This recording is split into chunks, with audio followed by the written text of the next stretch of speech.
বন্ধুরা, অনুভা কুকিংয়ে আপনাদের সবাইকে স্বাগত জানাই। আজকের রূপচাঁদ মাছ দিয়ে টাটকা টাটকা ফুলকপির রেসিপি আপনাদের সঙ্গে শেয়ার করব। শীতের সিজন প্রায় চলে এসছে, এই সময় ফুলকপিটা খেতে কিন্তু দারুণ লাগে। প্রথমে আমি মাছটা নুন হলুদ মাখিয়ে সর্ষের তেল ভালো করে কড়াইয়ে গরম করে মাছগুলো ভেজে নিচ্ছি। মাছগুলো লাল লাল করে ভেজে তুলে নিয়ে এবার ওই একই তেলের মধ্যে আবার একটু সর্ষের তেল দিয়ে কেটে রাখা বড় বড় দুটো সাইজের পেঁয়াজ কুচি দিচ্ছি দুটো শুকনো লঙ্কা, একটু পাঁচফোড়ন আর কয়েকটা তেজপাতা। পাঁচফোড়নটা আমি দিয়েছি একটু, ঝোলটা কিন্তু আর একটু টেস্টি হয় পাঁচফোড়ন দিলে। আপনারাও অনেকে পাঁচফোড়ন নাও ব্যবহার করতে পারেন।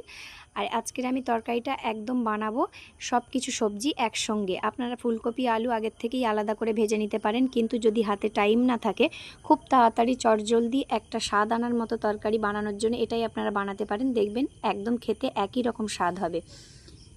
পেঁয়াজ আর শুকনো লঙ্কাটা খুব ভালোভাবে তেলের মধ্যে ভাজার পরে কেটে রাখা ফুলকপি আর আলুগুলো দিয়ে দিচ্ছি। ফুলকপি আর আলুটা প্রায় 5 মিনিট মতো খুব ভালো করে তেলের মধ্যে ভেজে নেব।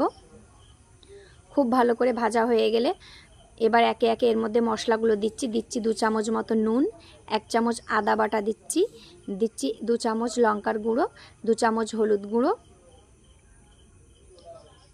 এবার সমস্ত মশলার সঙ্গে ফুলকপি আর আলুটা ভালোভাবে কষিয়ে নিতে হবে।